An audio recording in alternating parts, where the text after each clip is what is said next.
जीवमजीवं दवं जिणवरवसेन दिठं देविन्दविन्दवन्दं वन्दे तं सर्वदा शिरसा।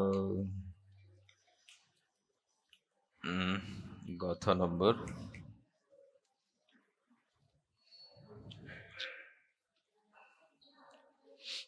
11। गाथा नंबर 11। इसकी उत्थानिका पढ़नी है। माइक कैसे है? अतः परम गाथात्रयेण नए विभागेन संसारी जीव स्वरूपम तदवसाने शुद्ध जीव स्वरूपम च कथयति। Page number 24। अब यहां से आगे 3 गाथाओं में नयों का विभाग करते हुए संसारी जीव का स्वरूप बताया जाएगा और अंत में शुद्ध जीव का स्वरूप कहा जाएगा। ये इसकी भूमिका है। यानी गाथा नंबर 11, 12 और 13, इन 3 गाथाओं के माध्यम से व्यवहार और निश्चय नय का विभाग करते हुए संसारी जीव का स्वरूप भी बताएंगे और अंत में शुद्ध जीव का स्वरूप भी बताएंगे। इस तरह की यह भूमिका बना करके इन गाथाओं का विवेचन किया जाना है। पुड़वी जल तेय वाहु वड़फदी विविह थावरे इंदी विगतिग चदु पंचख तस जीवा होन्ति संखादी।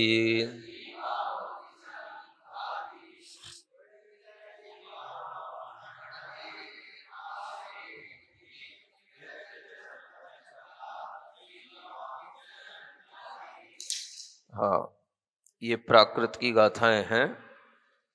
पुड़वी माने होता है पृथ्वी, है ना। जल माने जल, तेज माने होता है अग्नि, तेज को तेज कहा जाता है और तेज माने होती है अग्नि। वायु माने वायु और वड़फदी माने वनस्पति। ये विविध माने अनेक प्रकार के, थावर यानी स्थावर, इंद्री माने एक इंद्रिय जीव होते हैं, है ना।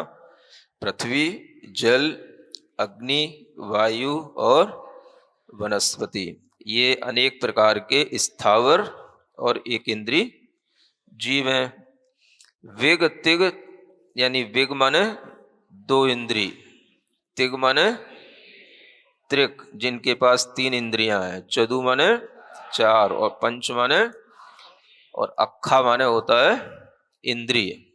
ये 5 इंद्रिय वाले, 2 इंद्रिय वाले, अक्खा शब्द सबके साथ जुड़ेगा, है ना। तो 2 इंद्रिय, 3 इंद्रिय, 4 इंद्रिय, 5 इंद्रिय वाले जीव तस जीवा होन्ति, ये 3 जीव होते हैं। शंख आदि इसके जो उदाहरण हैं वो शंख आदि इसके उदाहरण समझ लेना चाहिए। यानी 2 इंद्रिय का उदाहरण शंख है ना। इसी के आगे 3 इंद्रिय का चींटी, 4 इंद्रिय का भौरा, मच्छर आदि, इस तरह से समझ लेना। अब इसी की व्याख्या करते हैं। ये तो सब द्रव्य संग्रह लगभग सभी लोगों ने कहीं ना कहीं पढ़ा ही होता है। मूल गाथा तो अर्थ सभी जानते ही हैं। अब इसकी व्याख्या टीका के माध्यम से हो रही है। होन्ति माने होते हैं यार,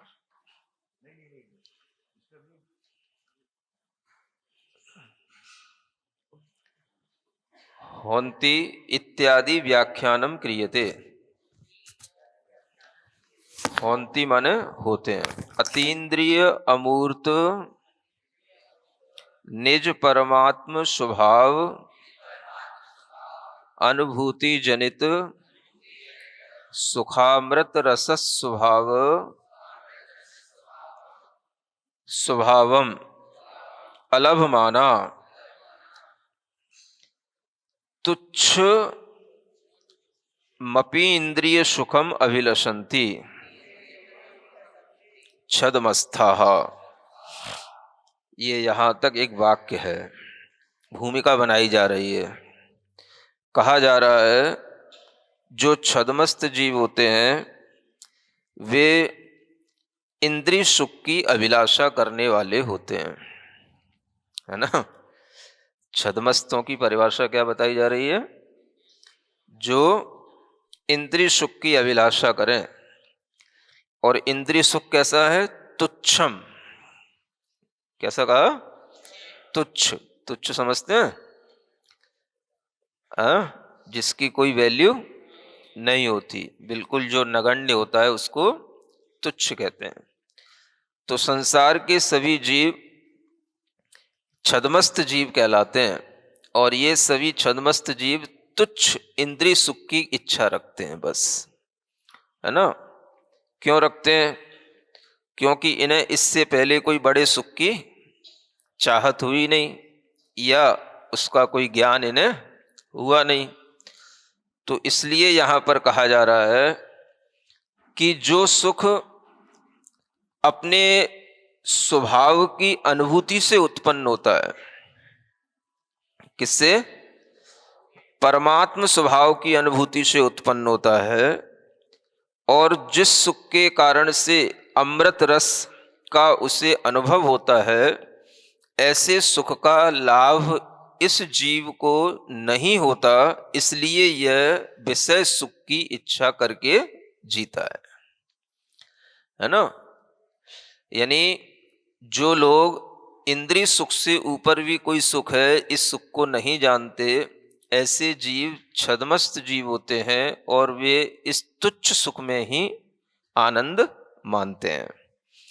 जबकि आचार्य कहते हैं इससे बहुत बड़ा सुख जो होता है वह परमात्म स्वभाव की अनुभूति से जनित होता है, यानी उससे उत्पन्न होता है। किससे होता है? परमात्म स्वभाव की अनुभूति से, है ना। तो जो ये परम आत्म स्वभाव की अनुभूति से उत्पन्न होने वाला सुख है, यह सुख अगर हम नहीं भी अनुभव अभी कर पा रहे हैं, अगर हम इसकी श्रद्धा भी करते हैं, तो भी हमारे लिए यह इंद्रिय सुख में तुच्छता भासित होने लग जाती है। तो जब हमारे ज्ञान में, श्रद्धान में ये आ जाता है कि इंद्रिय सुख तुच्छ हैं और परमात्म स्वभाव से उत्पन्न सुख उत्कृष्ट सुख है, ये अमृत रस का भोग है, और इसको जब तक हम प्राप्त नहीं करते हैं तब तक हमें और किसी सुख की कोई इच्छा नहीं है, तो हमारे लिए यह सुख भी धीरे धीरे प्राप्त होने लगता है। आखिर हमारे सामने अगर कोई दो चीजें हों, है ना, दो ऑप्शन हो, एक तुच्छ हो और एक उत्कृष्ट हो, तो हमें इतना तो ज्ञान हो कि हाँ ये तुच्छ है, ये उत्कृष्ट है, और हम उत्कृष्ट की श्रद्धा करें कि हमें उत्कृष्ट ही प्राप्त करना है, तुच्छ में संतुष्ट नहीं होना है। तो तुच्छ जो है वो भले ही एकदम से नहीं छूटेगा, ना छोड़ना है, लेकिन अगर हम ये जानेंगे कि ये तुच्छ है, उत्कृष्ट तो कुछ दूसरा सुख है, तो हम उस तुच्छ को भी तुच्छ समझ करके ही अनुभव करेंगे। अभी तो हमने क्या समझ लिया? तुच्छ ही उत्कृष्ट है। नहीं समझे? दो तरह की चीजें हैं। तो मिथ्या बुद्धि ये कहलाती है जब हम इंद्रिय सुख को ही सर्वोत्कृष्ट सुख समझ लेते हैं, उससे बढ़कर के कुछ नहीं है। तो जब हमारे दिमाग में ये हो कि इंद्रिय सुख है तो है लेकिन वो तुच्छ है, उससे बढ़कर के क्या है? आत्मिक सुख है, अतीन्द्रिय सुख है, परमात्मा की भावना से उत्पन्न हुआ सुख है। तो ये सुख जब हमारे सामने होता है तो इंद्रिय सुख अपने आप हमारे लिए तुच्छ लगने लग जाता है। तो यही आचार्य कह रहे हैं कि संसार में छदमस्त जीव जब तक इस उत्कृष्ट सुख को प्राप्त नहीं करते तब तक क्या करते हैं, इस तुच्छ भी इंद्रिय सुख की अभिलाषा करते हैं। तुच्छम अपि, अपि लिखा है ना, यानी तुच्छ भी इंद्रिय सुख की इच्छा करते हैं। ये बड़े आश्चर्य की बात है कि इस सुख में कोई सुख नहीं है, फिर भी इसी सुख की ही इच्छा रखते हैं। छद्मस्था, फिर इसके बाद ये कुछ प्रिंट फीका पड़ा हुआ है, क्या लिखा है, तदा सक्ताः सन्तः एकेन्द्रियादि जीवानां घातम कुर्वन्ति। अब जब ये जीव छद्मस्त इंद्रिय सुख की इच्छा करेंगे तो फिर उस सुख की प्राप्ति करने के लिए कुछ भी करेंगे। तो कुछ भी क्या करेंगे, तो उस इंद्रिय सुख में आसक्त होते हुए एक इंद्रिय आदि जीवों का घात भी करते हैं, उनकी हत्या भी करते हैं। तेन उपार्जितम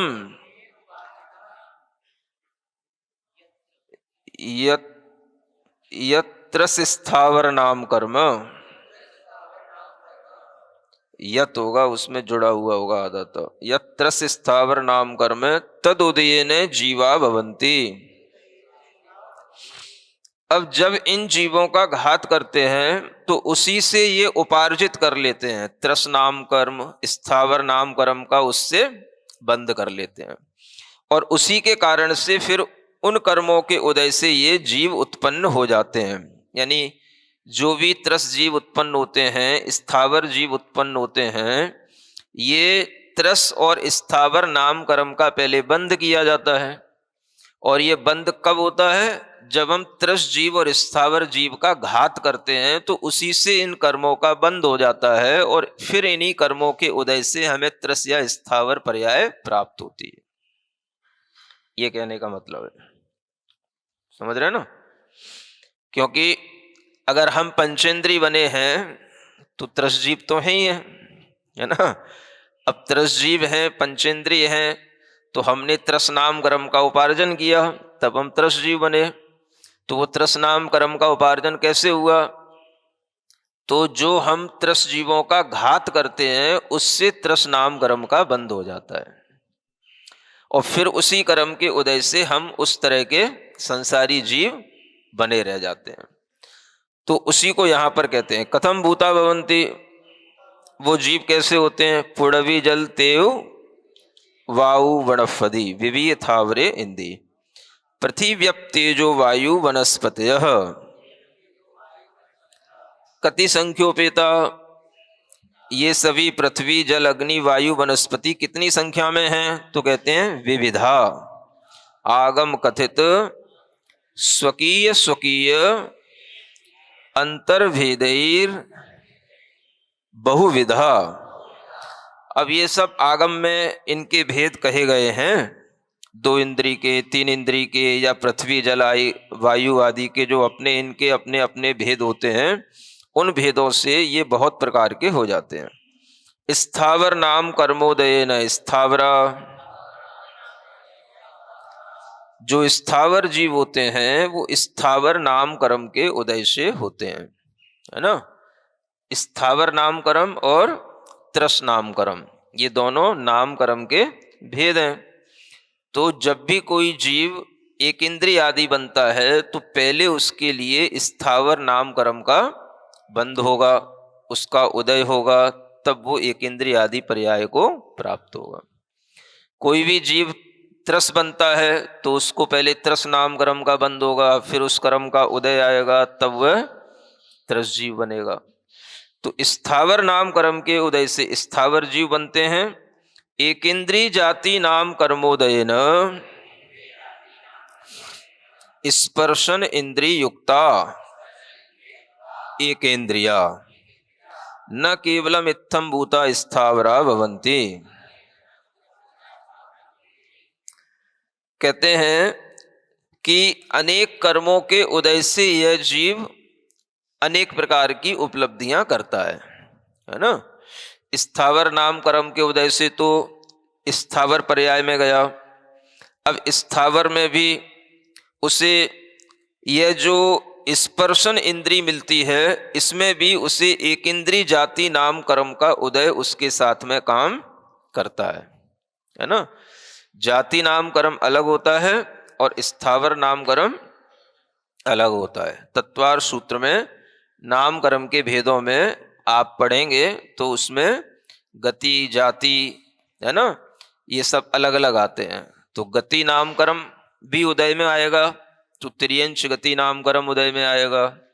फिर जाति के अनुसार उसका विभाजन होगा, है ना, तो वो एक इंद्री होगा तो एक इंद्री जाति में जाएगा। उसका विभाजन भी स्थावर और त्रस के माध्यम से होगा। अगर उसे स्थावर नाम कर्म का उदय है तो एक इंद्रिय नाम कर्म का उदय होगा, त्रस नाम कर्म का उदय है तो अन्य दो इंद्रिय आदि का भी उसके लिए उदय होगा। तो इस तरह से अनेक कर्मों के सम्मिश्रण से ये पर्याय प्राप्त होती हैं। तो वही यहाँ कहा जा रहा है कि एक इंद्रिय जाति नाम कर्म के उदय से यह जीव स्पर्शन इंद्रिय से युक्त हो जाते हैं और एक इंद्रिय कहलाते हैं। विगते चतु पंचखा तजीवा द्वित्री चतु पंचाक्षा त्रस नाम कर्मोदयेन त्रस जीवा भवन्ति। त्रस जीव जो होते हैं ये दो इंद्रिय, तीन इंद्रिय, चार इंद्रिय और पंचेंद्रिय जीव होते हैं और ये सभी त्रस नाम कर्म के उदय से होते हैं, है ना। त्रस नाम कर्म के उदय से त्रस पर्याय प्राप्त होगी और फिर त्रस पर्याय में भी ये दो इंद्रिय हैं कि तीन इंद्रिय हैं, चार इंद्रिय हैं, ये इनके अपने अपने इंद्रिय कर्मों के उदय से इन्हें यह इंद्रियों वाले शरीर प्राप्त होते हैं। तेषा कथम भूता शंख आदि, शंख आदय स्पर्शन रसन इंद्रिय द्वय युक्ता शंख सुक्ति क्रमी आदयो द्विंद्रियाः। इसलिए ये दो इंद्रिय जीव हैं क्योंकि ये दो इंद्रियों से युक्त हैं। कौन सी दो इंद्रियां? स्पर्शन और रसना। इन दो इंद्रियों से युक्त ये जीव हैं जिनके उदाहरण ये बताए गए हैं। शंख है, सुक्ति है, क्रमी आदि हैं, ये सभी दो इंद्रिय जीव कहलाते हैं, है ना। शंख तो जानते हैं ना सभी लोग। शंख जो होता है उसके अंदर जीव रहता है जब उस शंख की वृद्धि होती है, जब वो शंख बनता है ना। और बाद में शंख बनने के बाद में वह जीव उसमें रह भी सकता है, उसको छोड़ करके वह जा भी सकता है। तो वो उसका शरीर एक तरह से शंख के रूप में विकसित हो जाता है ना। और अंदर जो है वो दो इंद्रिय जीव रहता है। उसका अपनी आयु पूर्ण हो गई तो वो जीव तो निकल जाएगा, है ना। जो उसका अपने शरीर के साथ में जो कवच है उसका, ये कवच शंख के रूप में रह जाता है। और वो जो उसका अपना शरीर रहता है वो, और जो जीव रहता है वो भी उसमें से निकल जाता है।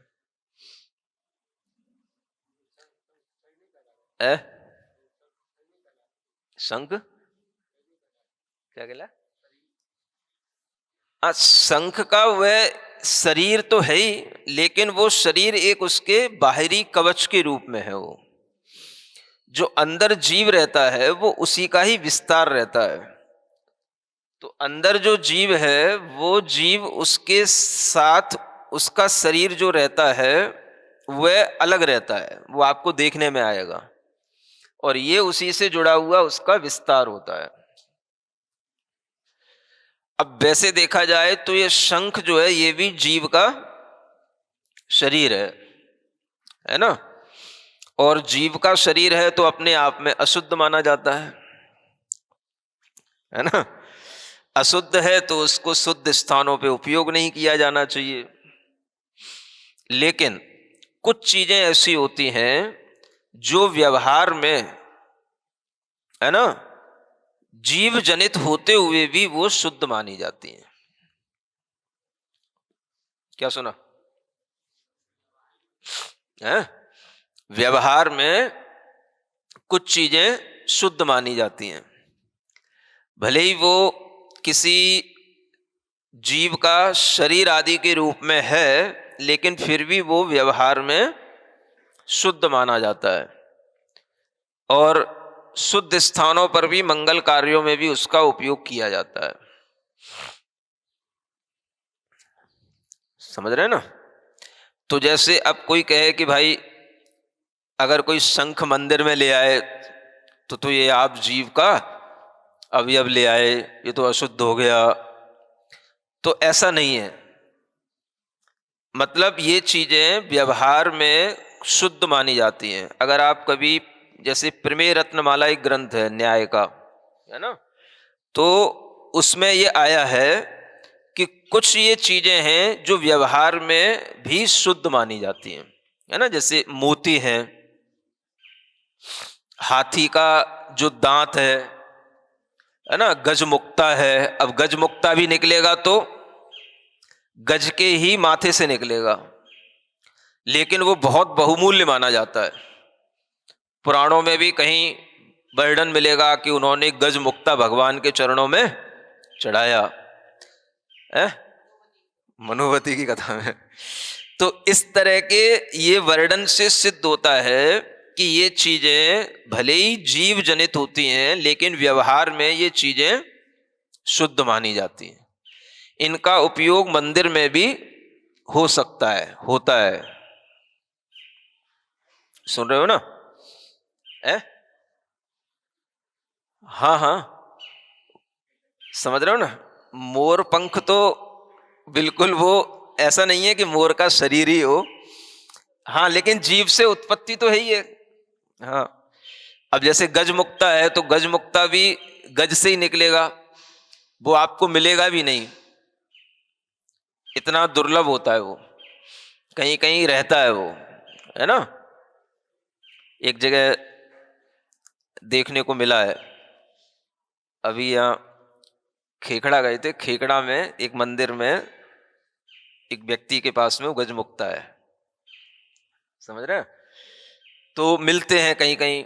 सूकर मुक्ता भी होता है, जो बड़े बड़े जंगली सूकर होते हैं उनका भी, तो उनके शरीर से निकलने वाला ये मोती होते हैं, है ना। और आपके लिए सामान्य से जो मोती बनते हैं मुक्ता, ये भी सुक्ति से बनने वाले मोती होते हैं, ये भी 2 इंद्री की क्वालिटी में ही आते हैं। तो इनका भी आप प्रयोग करते हो, कर सकते हो। तो कहने का मतलब यह है कि ऐसी एकांत अवधारणा नहीं बनाना कि किसी भी प्राणी, वन्य जीव से उत्पन्न कोई भी अगर वस्तु है तो वो एकांत रूप से अशुद्ध ही होती है। समझ रहे हैं? तो इस तरह की यह मुक्ताओं का, मोतियों का उपयोग भी शुद्धता में किया जाता है, जाप आदि अनुष्ठानों में भी किया जाता है, शंख आदि का उपयोग भी करना चाहिए। क्या सुन रहे हो? हाँ, शंख बजाना भी अपने आप में बड़ी कला होती है, ये कला भी बच्चों को सीखना चाहिए। अगर आप शंख बजाते हैं तो आपके कंठ में किसी भी तरह के कभी रोग नहीं होंगे। शंख बजाने से भी आपका नाक, कान, गला और आंख, सुन रहे हो, ये सब स्वस्थ रहेंगे। ये स्वास्थ्य के लिए भी बहुत अच्छा माना जाता है। जब आप शंख बजाओगे ना, तब आपकी पूरी ताकत लग जाएगी, है ना।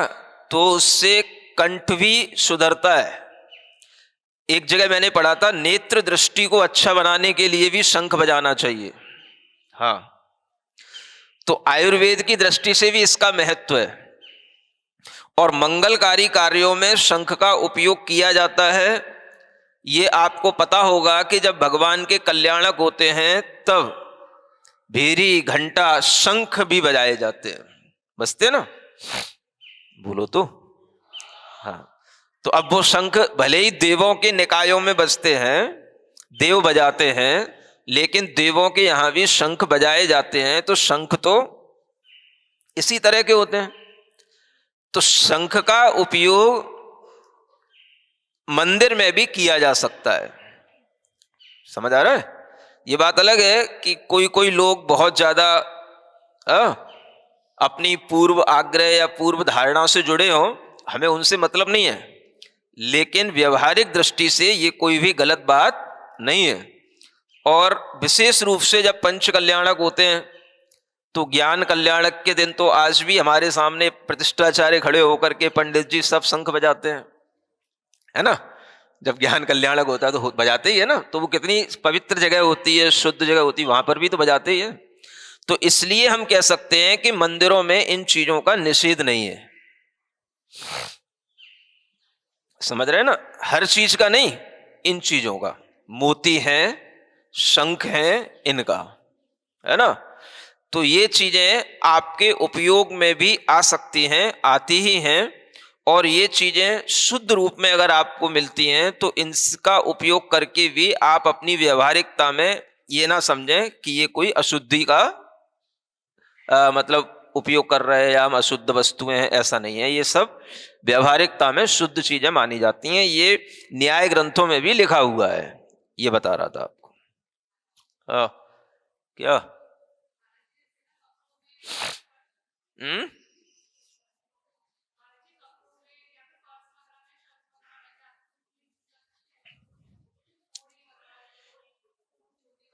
हाँ, छोटी छोटी कोड़ी होती है। अब ए कलाओं में लगे आते हैं। अब ये चीजें एक तरह से देखा जाए तो व्यवहारिक दृष्टि से तो निषिद्ध नहीं है, लेकिन यह है कि जहां ये चीजें अब बनती हैं तो उनके बनने में दो तरह की प्रोसीजर होती है। एक तो ये है कि भाई जैसे गज से मुक्ता निकला, है ना, मोर ने अपना पंख छोड़ दिया, है ना, शंख की आकृति निर्मित हो गई, शंख का जीव उसमें से चला गया, निकल के पड़ा है, उसका उपयोग कर रहे हैं। तो ये उस दृष्टि से अहिंसक भी हो जाते हैं। लेकिन अगर किसी तरह का अगर ये हिंसा के माध्यम से उनको कोई जीव को जबरदस्ती मार देता है तो ये गलत हो जाता है। नहीं समझे? तो वो आपको देखना पड़ेगा कि ये जो कौड़ी वगैरह होती है, ये सूखी भी मिलती है कई जगह पर, लोग इनको इकट्ठा भी करते हैं समुद्री किनारों पर, नदियों पर, और उसके भी प्रयोग किए जाते हैं।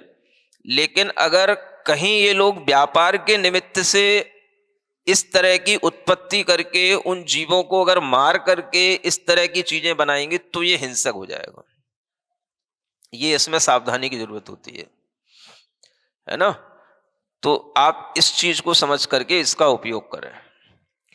तो हिंसा भी नहीं होनी चाहिए और जो जीव अपना इस तरह से छोड़ करके चला जाता है उसके इन शरीरों का, इस मोती आदि का और शंख आदि का हम उपयोग कर सकते हैं, उसमें कोई बाधा नहीं है, ये कहने का मतलब है ना। तो इस तरह से यह शंख, सुक्ति, ये कुछ जो है व्यवहारिक जीवन में अच्छी चीजें मानी जाती हैं। क्रमी आदि तो आप जानते ही हो। स्पर्शन रसन घ्राण इंद्रिय युक्ता कुंथु पिपीलिका यूका मत्कोड़ादयस त्रिंद्रिया। देखिए, तीन इंद्रिय के कितने उदाहरण हैं, है ना। ये उदाहरण आपको अन्यत्र कम पढ़ने में मिलेंगे। तीन इंद्रिय जीव कौन कौन से कहलाते हैं? जिनमें स्पर्शन रसन और घ्राण, ये तीन इंद्रियां होती हैं, वो तीन इंद्रिय जीव है। ऐसे जीव कौन कौन से हैं? कुंथु, पिपीलिका, है ना। अब ये कुंथु तो इतना छोटा जीव होता है कि शायद ही किसी को पता हो कुंथु क्या होता है? हाँ, कुंथुनाथ भगवान की स्तुति यहीं से शुरू होती है। कुंथु आदि जीवों की रक्षा करने से हे भगवान आप कुंथुनाथ हुए। तो कुंथु का मतलब एक छोटा जीव है, वो तीन इंद्रिय जीव है ना। और पिपीलिका जो है वो चींटी को कहा जाता है। पिपीलिका माने चींटी, ये भी तीन इंद्रिय जीव होती है, चींटी, चीटा। और यूका, है ना, यूका तो वही जूक, जो बालों में जू आदि पड़ जाती हैं, ये 3 इंद्रिय जीव होते हैं। सुन रहे हो? हाँ, आदमियों के, लड़कों के कम पढ़ते हैं, तुम लोग नहीं पढ़ते ना। हाँ, स्त्रियों के वालों में ज्यादा पढ़ते हैं। तो ऐसी ये यूका और मतकुड़ जो होता है वो खटमल को कहते हैं, है ना। खटमल को क्या बोलते हैं? मतकुड़। खटमल जो पुराने बिस्तर आदि में उत्पन्न हो जाते हैं, ये भी गंदगी में ही उत्पन्न होते हैं। कभी कभी कुछ ऐसा वातावरण होता है जिसमें भी ये बहुत ज्यादा संख्या में उत्पन्न होते हैं, है ना। किसी किसी स्थान विशेष पर भी कोई ऐसे वातावरण होते हैं, जैसे जब हम लोग अमरकंटक जाते हैं, है ना, तो संघ के साथ जब अमरकंटक जाते थे तो अमरकंटक में बहुत मतकुड़ होते हैं।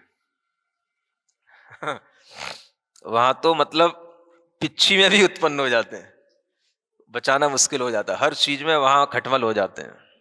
ये जो कुछ भी पार्टी वगैरह होते हैं, इनकी सब संधों में खटमल भरे रहते हैं। तो ये कहीं कहीं किसी स्थान विशेष पर भी वातावरण से भी ये जीव उत्पन्न होते हैं। चूंकि ये जीव सम्मूर्छन जीव हैं, तो सम्मूर्छन जीवों की उत्पत्ति के योग्य वातावरण जहां बन जाता है वहां पर ये जीव उत्पन्न हो जाते हैं, है ना। आपके पुराने जहां कहीं भी बेड पड़े रहते हैं, उनमें, उनके बिस्तरों में भी, पुरानी लकड़ियों में भी ये जीव आसानी से उत्पन्न हो जाते हैं। तो ये सब 3 इंद्रिय जीव हैं, है ना। इसके अलावा और भी 3 इंद्रिय जीव में, जैसे बिच्छू होता है? क्या सुन रहे हो? बिच्छू कितने इंद्रिय जीव है? दिखता तो ऐसा है कि 5 इंद्रिय जीव हो, है, लेकिन वो 3 इंद्रिय जीव होता है ना। ये भी एक बड़ी विशेषता है। उसमें भी जहर होता है, डंक मारता है। क्या सुन रहे हो? लेकिन वो, उसके पास 3 ही इंद्रियां हैं, मतलब उसके पास आंख नहीं होती है, है? है?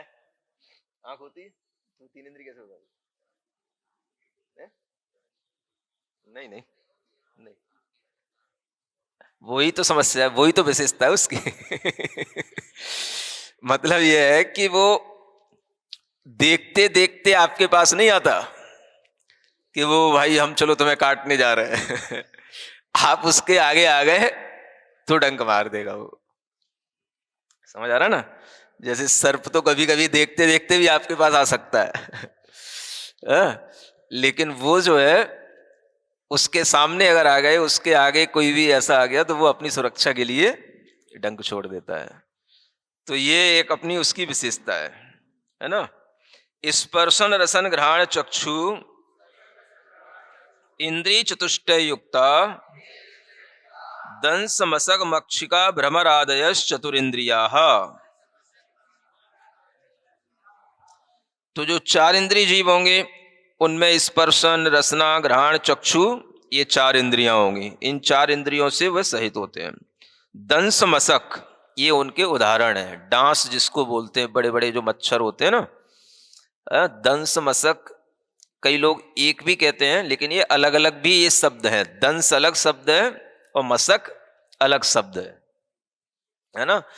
दंस से ही डांस बन जाता है, डंस डांस इसी को बोलने लग जाते हैं, है ना। और जो डांस शब्द बनता है ना इंग्लिश का, वो भी दंस से ही बनता है। डांस माने क्या होता है? हाँ, जब कोई भी ऐसा डांस, जब, है ना, एक तो वो भी नाचता ही है और जिसको काट देता है वो भी नाचने लग जाता है। है ना। तो ये दंस से ही डांस, डांस इसी से बन जाता है ना। तो ये दंस अलग है, जो बड़ा मच्छर होता है, जो बड़ा काटने वाला होता है, उसको डांस बोलते हैं। वो बड़े बड़े होते हैं, हाँ, बड़ी बड़ी मक्खी के बराबर भी होते हैं। हाँ, उनके आसपास ज्यादा घूमते हैं और उनको भी बहुत काटते हैं, है ना। जंगलों में बहुत बड़े बड़े डांस मिलते हैं कई बार। तो वो दंस अलग। और मशक जो होते हैं, ये जो बस ससक लेते हैं वो मसक हो जाते हैं, है ना। जैसे मच्छर है ना, तो उसके अंदर एक नली लगी रहती है, वो, है ना, जैसे सीरिंज से अपन ब्लड निकालते हैं ना, ऐसे ही उसके पुंछ में वो ससक लेता है वो, और उसके अंदर वो ब्लड आ जाता है। वो आप देखोगे तो उसकी टोटी भर जाती है पीछे से, देखोगे तो, है ना। तो ये कहलाता है मसक। तो मसक का मतलब शक करना, है ना। तो इस तरह के जो ये होते हैं, ये खून खींचने वाले ये मशक हैं। और डंस जो है वो अपना दंस दे देते हैं, बहुत जड़ा अपना जिसमें जहर छोड़ देते हैं, वो डांस कहलाते हैं। हाँ हाँ, मधुमक्खी वगैरह, मधुमक्खी का भी लिखा ही है ना।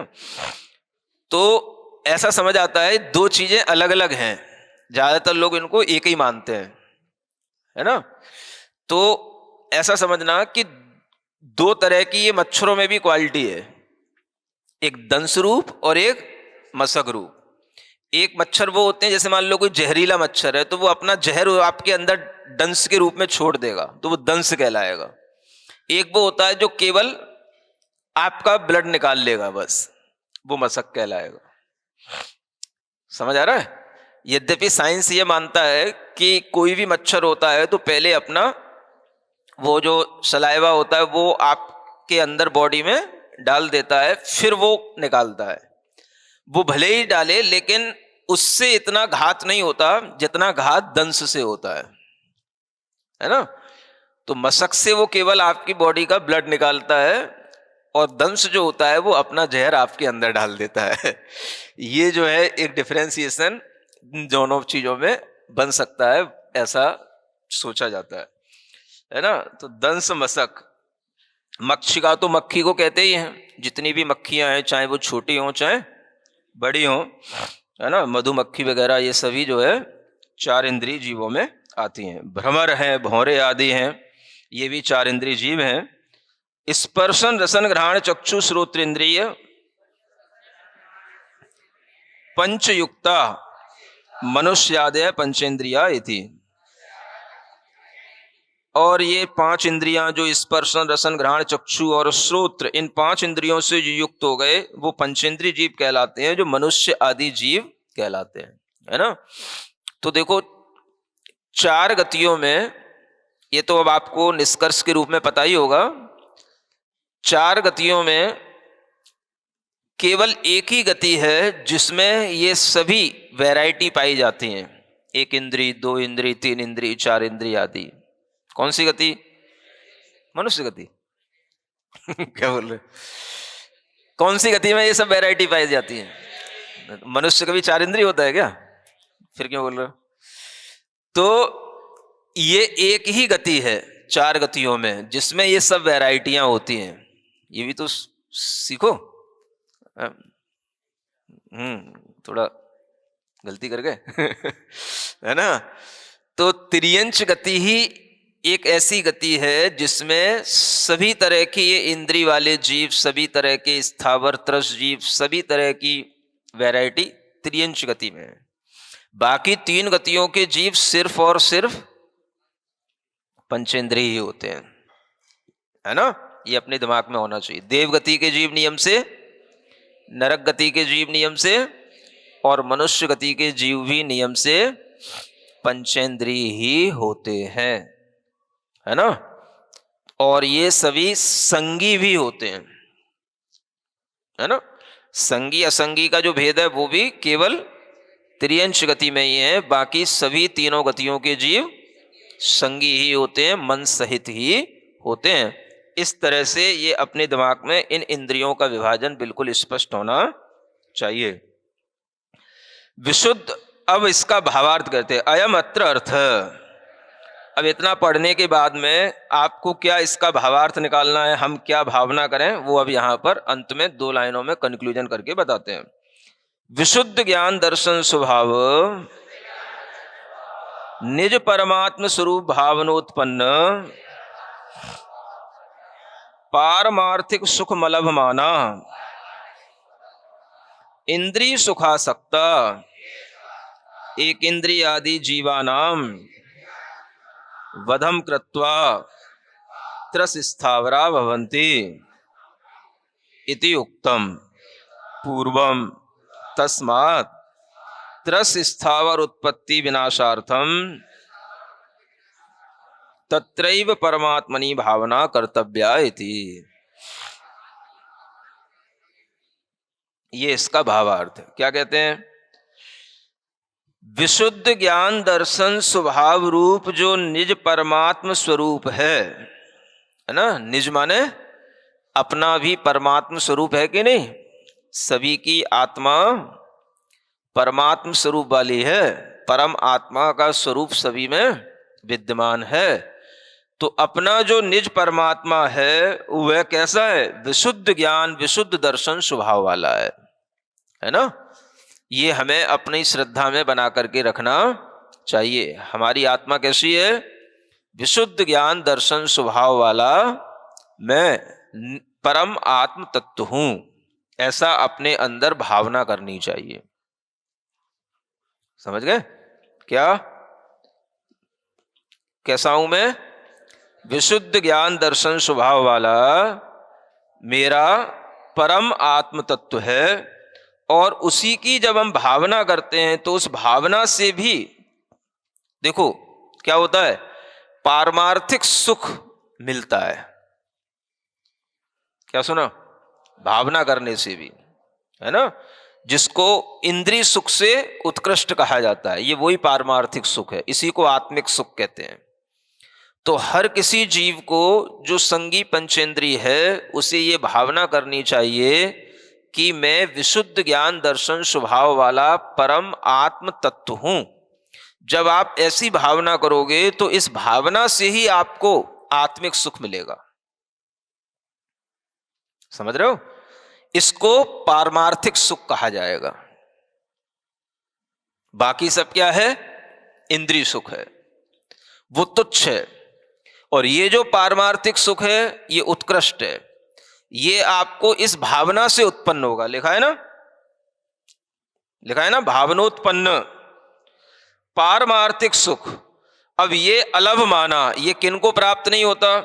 जो इंद्रिय सुख में आसक्त हैं ऐसे जीवों को यह सुख कभी प्राप्त नहीं होता। समझ रहे हैं? तो कम से कम जो लोग स्वाध्याय करते हैं, कभी कभी इस तरह के स्वाध्याय सुनते हैं, उन्हें तो यह भावना अवश्य करनी ही चाहिए। जो भावना एक इंद्रिय दो इंद्रिय नहीं कर सकते हैं, उन्हें तो इन भावनाओं का कभी ज्ञान ही नहीं हो सकता है। और वो जीव कभी भी इस अपनी इंद्रिय सुख की आसक्ति को छोड़ नहीं सकते हैं, वो उनकी अपनी विडंबना है। लेकिन जो संगी पंचेंद्रिय जीव ये सीख सकते हैं, समझ सकते हैं, वह ऐसे आत्मिक सुख की भावना करके भी इंद्रिय सुखों को तुच्छ अनुभव कर सकते हैं। तो इसलिए यहां पर कहा गया कि इस पारमार्थिक सुख को जब तक हम प्राप्त नहीं करेंगे तब तक इंद्रिय सुख में आसक्त रहेंगे, और इंद्रिय सुख में आसक्त रहते हुए एक इंद्रिय आदि जीवों का वध करते रहेंगे, और उसी के वध करने से त्रस और स्थावर पर्यायों की प्राप्ति होती रहेगी। यानी हमें न त्रस बनना न स्थावर बनना। समझ रहे हो ना? हमें तो त्रस और स्थावर दोनों प्रकार के जन्मों से मुक्ति प्राप्त करना। तो मुक्ति की भावना करने के लिए किसमें भावना करना? तो अपने ही निज परमात्म स्वभाव की भावना करना बार बार, कि मैं तो ज्ञान दर्शन स्वभाव वाला परम आत्म तत्व हूं। ये भावना अगर करोगे तो आपके लिए भविष्य में इस तरह के जन्म मरण और त्रस स्थावर गति में उत्पत्ति का जो क्रम है ये भी छूट सकता है ना।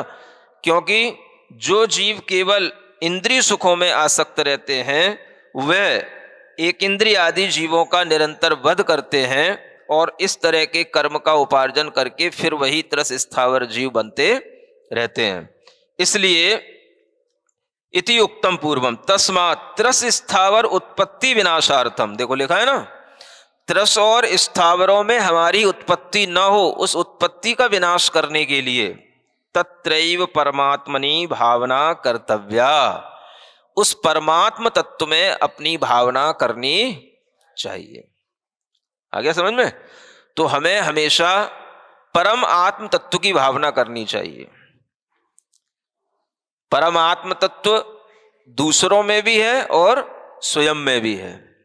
तो दूसरों में पंच परमेष्ठी के भी परम आत्म तत्व की भावना कर सकते हैं, और हम अपने भी आत्म तत्व की भावना में परम आत्म तत्व की भावना कर सकते हैं कि यह मेरा स्वभाव है। इस तरह से जो अपने स्वभाव को देखता है, जो अपने स्वभाव की भावना करता है, वह त्रस स्थावर गति में उत्पत्ति अपने आत्मा की रोक लेता है ना। ये उसकी रोकने का उपाय सिर्फ परम आत्म तत्व की भावना बताया गया है। इस तरह से ये एक गाथा का अर्थ पूरा हो जाता है। ठीक है, बढ़िया।